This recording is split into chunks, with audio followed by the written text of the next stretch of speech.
கல்வியால் வரும் சக்தி, அந்த கல்விக்கு வழிகாட்டுவது நம் பராசக்தி. பராசக்தி மேல்நிலைப் பள்ளி LKG முதல் +2 வரை அட்மிஷன் நடைபெறுகிறது. கோட்டைப்பட்டி, பேரையூர், மதுரை. தொடர்புக்கு 7010726986 7010726986.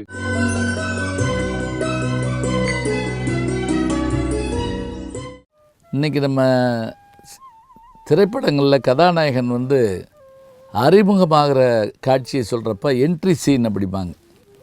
அது எப்படி அவர் வர்றார் அப்படின்னு கேட்டுற போது அதுக்கான ஒரு ஓசை கொடுத்து அதுக்கான தனியான பில்டப்பெல்லாம் கொடுப்பாங்க. இங்கே ஆண்டாள் எம்பெருமானை எழுப்புகிற போது எப்படி எழுந்து வரணும்னு அவர் கற்பனை பண்ணுறான். லயன் கிங் அப்படின்னு நம்ம பார்த்துருப்போம். அந்த லயன் கிங்கில் குழந்தைகளுக்கு பிடிச்ச விஷயம் அதுதான். அந்த சிங்கம் எப்படி கர்ஜிச்சு வருது அப்படிங்கிற செய்த காட்சியை நம்ம பார்த்துருக்கோம் இல்லையா.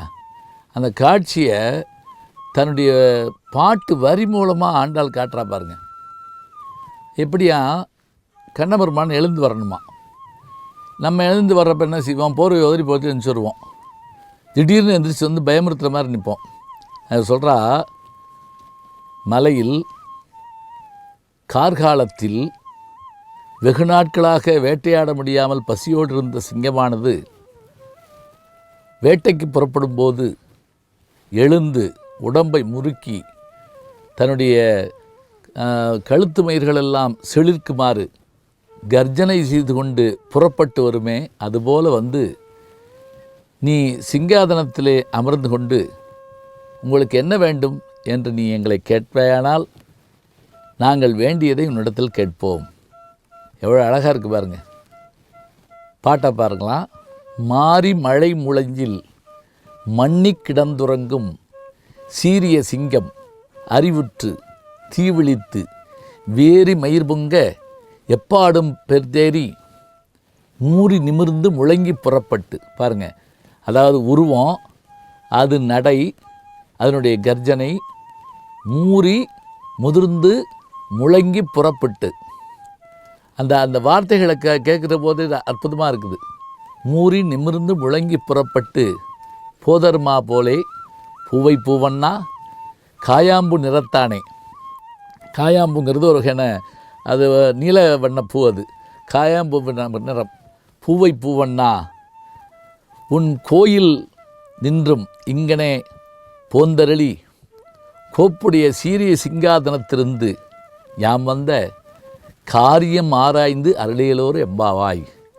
நீ புறப்பட்டு வர வேண்டும், சிங்காதனத்தில் அமர வேண்டும், எங்களை நிமிர்ந்து பார்த்து உங்களுக்கு என்ன வேண்டும் என்று நீ கேட்க வேண்டும், நாங்கள் எங்களுக்கு வேண்டியதை சொல்லுவோம்.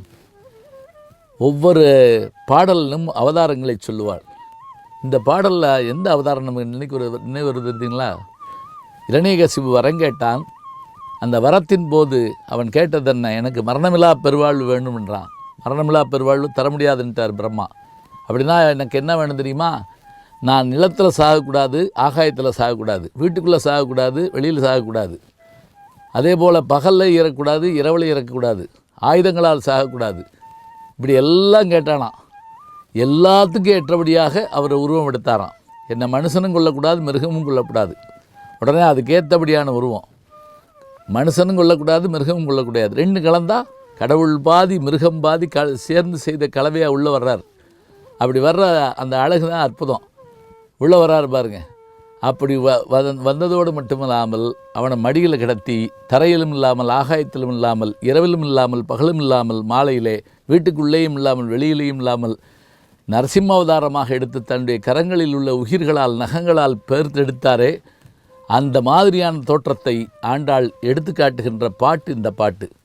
அற்புதமான இந்த பாட்டுக்கு விளக்கம் காண வேண்டும் என்றால் திருக்கோட்டியூருக்கு போய் வாருங்கள். அங்கு எம்பெருமான் உக்கிரமூர்த்தியாக காட்சியளிக்கின்ற அந்த வாசல் இருக்குது, நரசிம்ம அவதாரம்.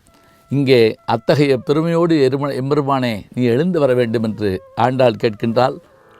மாரிமலை முழைஞ்சில் மன்னி கிடந்தூரங்கும் சேரிய சிங்கம் அறிவுற்று தீ விழித்து வேரிமயேர் பொங்க எப்பாடும் பேந்துதறி மோரி நிமிந்து முழங்கி புறப்பட்டு போத்தருமா போலேனி பூவை பூவண்ணாவும் கோயில் நின்றிங்கனே பொந்தருளி கோப்புடைய சீரிய சிங்காசனத்திருந்து யாவந்த காரியம் ஆராய்ந்து அருளேலொரும்பாவாய்.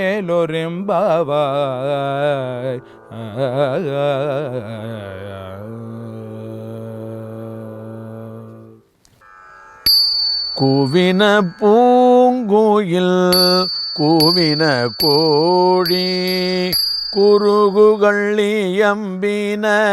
இயம்பின சங்கம் ஓவின தாரகை ஒளி ஒளி உதயத்து ஒருப்படுகின்றது விருப்பொடு நமக்கு தேவனற்செறிகழல் தாளினை காட்டாய் திருப்பெருந்துறையூரை சிவபெருமானே. யாவரும் அறிவறியாய் எமக்கு எளியாயம் பெருமான் பள்ளி எழுந்தருளாயே.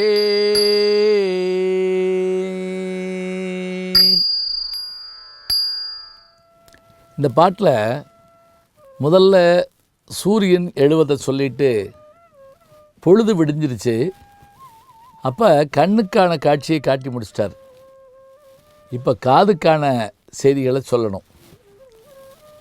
முதல்ல எந்திரிக்கிறது எதுன்னா காட்டு பறவைகள் தான் முதல்ல எந்திரிக்குமா, அப்புறம் தான் வீட்டு பறவைகள் எந்திரிக்குமா, அப்புறம் நீர் பறவைகள் எந்திரிக்குமா.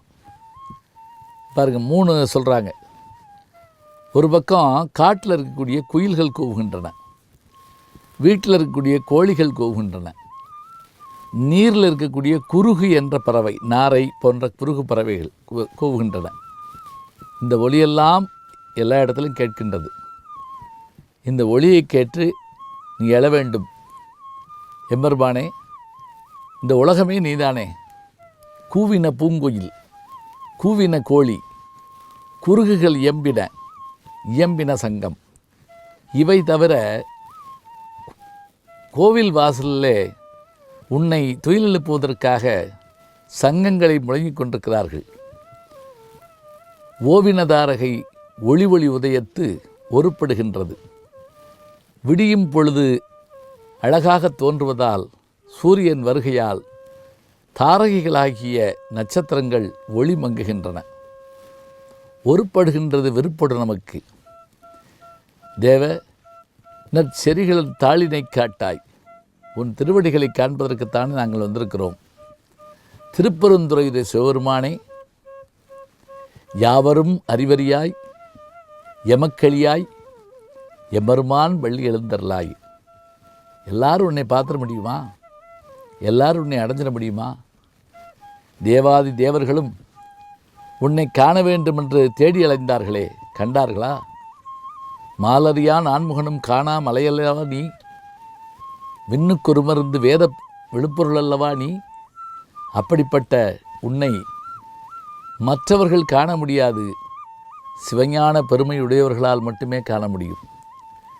நாங்கள் உன்னை காண்பதற்கு வந்திருக்கின்றோம். தேவனற்செறிநிலை தாளினை காட்டாய். திருப்பெருந்துறையுடைய சிவபெருமானே, யாவரும் அறிவறியாய் எமக்களியாய் எம்பெருமான் வள்ளி எழுந்தருளாயே. சிவஞான சித்தியை அடைந்தவர்களன்றி மற்றவர்கள் கண்ணுக்கு நீ காட்சி தரமாட்டாய். அப்படிப்பட்ட பெருமையுடைய உன்னை காண்பதற்கு நாங்கள் வந்திருக்கிறோம். எம்பெருமானே, எங்களுக்கு அருள் செய்ய வேண்டும் என்று இந்த பாடலை மாணிக்க வாசகர் கேட்கிறார். யூடியூப் சேனலை சேர்ந்து Instagram, Facebook, Twitter, blog, WhatsApp channel என்று அத்தனையிலும் நான் முன்தொடர்ந்து செல்கிறேன்.